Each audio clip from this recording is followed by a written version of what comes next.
निज पॉकेटरे दुईटी लवंग रखिदियंतु।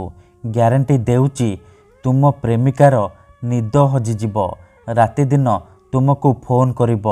हाँ फ्रेंड्स, जदि आपण केउ झील को मने मने भल पाउचंती किंतु जेते चेष्टा कले मध्य ताकू पटेई पारुनांती, ताकू निजर मन कथा कहिबाकू डरुचंती, आउ आपण चाहुचंती कि से झील निजे आसी आपणकू भल पाउची बोली कहू, तेबे आजिर एही भिडियोटी आपणकर कामरे आसीबो। कारण आजिर एही भिडियोटी रे मु आपणकू बतेइबी दुईटी लवंगरे झील पटेइबा पई वशीकरण विद्या, नारी मोहिनी वशीकरण विद्या, जार प्रयोगरे आपण निज पसंदर सुंदरी झील को पटेई पारिबे, सुंदरी पड़िशा घर भाउज को पटेई पारिबे, ताठारु किछि भी काम हासिल करि पारिबे। एही वशीकरण करिबा पई आपणकू कोनोसी प्रकार मंत्र तंत्र करिबाकू पड़िबनी किंबा किछि भी पैसा खर्च करिबाकू पड़िबनी। आपण बिना मंत्र बिना तंत्र बिना किछि पैसा खर्च करी निज पसंदर सुंदरी सुंदरी झील को पटेई पारिबे। केवल दुईटी लवंग निज पॉकेटरे रखिबार अछि। ग्यारंटी देउची जेमिति आपण पॉकेटरे दुईटी लवंग रखिबे, सेपटे से झील बा विवाहिता नारीर निद हजिजिब।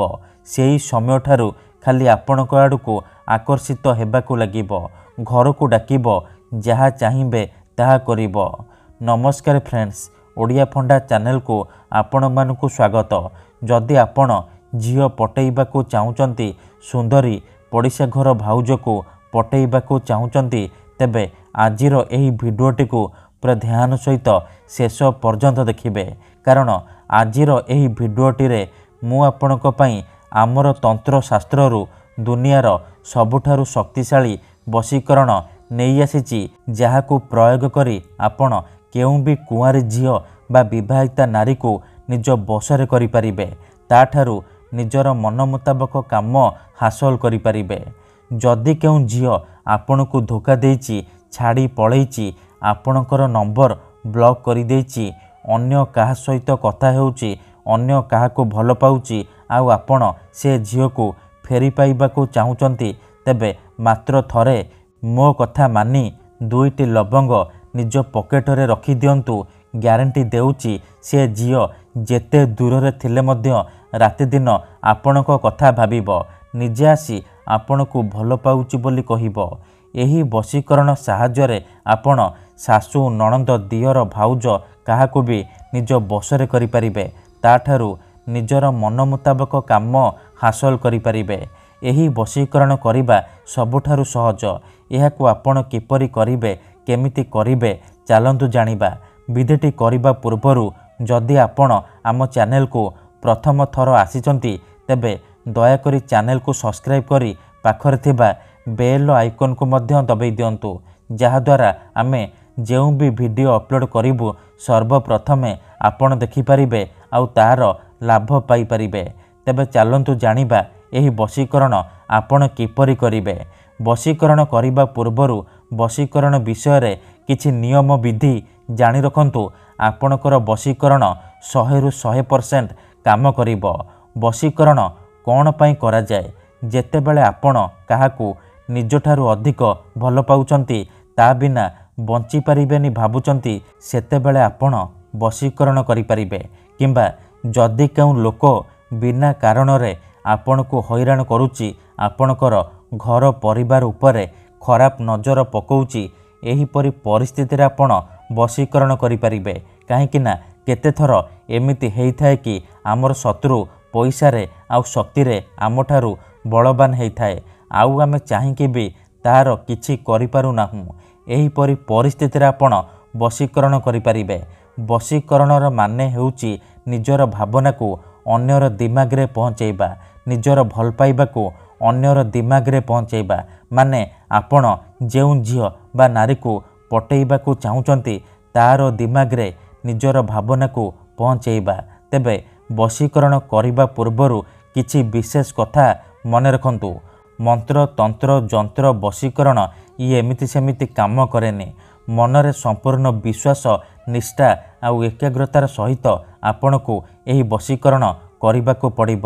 ତେବେ ଯାଇ ମୁଁ ଆପଣଙ୍କୁ ଗ୍ୟାରେଣ୍ଟି ଦେଉଛି ଆପଣ ଯାହାକୁ ଚାହିଁବେ ତାକୁ ପଟେଇ ପାରିବେ। ଉଦାହରଣ ରୂପରେ ଯେଉଁପରି ଆପଣ ଭଗବାନଙ୍କୁ ମାନୁଛନ୍ତି, ଭଗବାନଙ୍କ ଉପରେ ବିଶ୍ୱାସ ରଖିଛନ୍ତି, ନିଜର ସବୁ ଦୁଃଖ କଷ୍ଟ ଅସୁବିଧା ଭଗବାନଙ୍କୁ ଜଣାଉଛନ୍ତି, ଯଦି ସେ ଅସୁବିଧାର ସମାଧାନ ନ ହେଲା ତାହାର ମାନେ ନୁହେଁ କି ଭଗବାନ ନାହାନ୍ତି। ସେହିପରି ମନ୍ତ୍ର ତନ୍ତ୍ର ହୁଏ, ବଶୀକରଣ କାମ କରେ, କିନ୍ତୁ ଏହାକୁ ଆପଣଙ୍କୁ ସିଦ୍ଧ କରିବାକୁ ପଡ଼ିବ। ପ୍ରୟୋଗ ବିଧିକୁ ଠିକ୍ ଭାବରେ କରିବାକୁ ପଡ଼ିବ, ମନ୍ତ୍ର ଠିକ୍ ସେ ଉଚ୍ଚାରଣ କରିବାକୁ ପଡ଼ିବ। ତେବେ ଯାଇ ମୁଁ ଆପଣଙ୍କୁ ଗ୍ୟାରେଣ୍ଟି ଦେଉଛି ଆପଣ ଯାହାକୁ ଚାହିଁବେ ତାକୁ ମୁହୂର୍ତ୍ତକ ଭିତରେ ବଶୀକରଣ କରିପାରିବେ। ଯଦି ଗୋଟିଏ ଥରରେ ଆପଣଙ୍କର ବଶୀକରଣ ହେଉନି, ଦ୍ୱିତୀୟ ଥର ଚେଷ୍ଟା କରନ୍ତୁ, ନିହାତି ଭାବେ ସଫଳ ହେବେ। ତେବେ ଚାଲନ୍ତୁ ଜାଣିବା 2ଟି ଲବଙ୍ଗରେ ଆପଣ କିପରି ଝିଅ ପଟେଇ ପାରିବେ। କେବଳ ଆପଣଙ୍କୁ 2ଟି ଲବଙ୍ଗ ନିଜ ପକେଟରେ ରଖିବାର ଅଛି। ତାପରେ ଦେଖିବେ କିପରି ସେ ଝିଅ ଆପେ ଆପେ ପଟିଯିବ। ଏହି ବଶୀକରଣ ବିଧିକୁ ଆପଣ କେବଳ ଶୁକ୍ଳ ପକ୍ଷର ଶୁକ୍ରବାର ଦିନ କରିବେ। ରାତିରେ ଶୋଇବା ପୂର୍ବରୁ କରିବେ।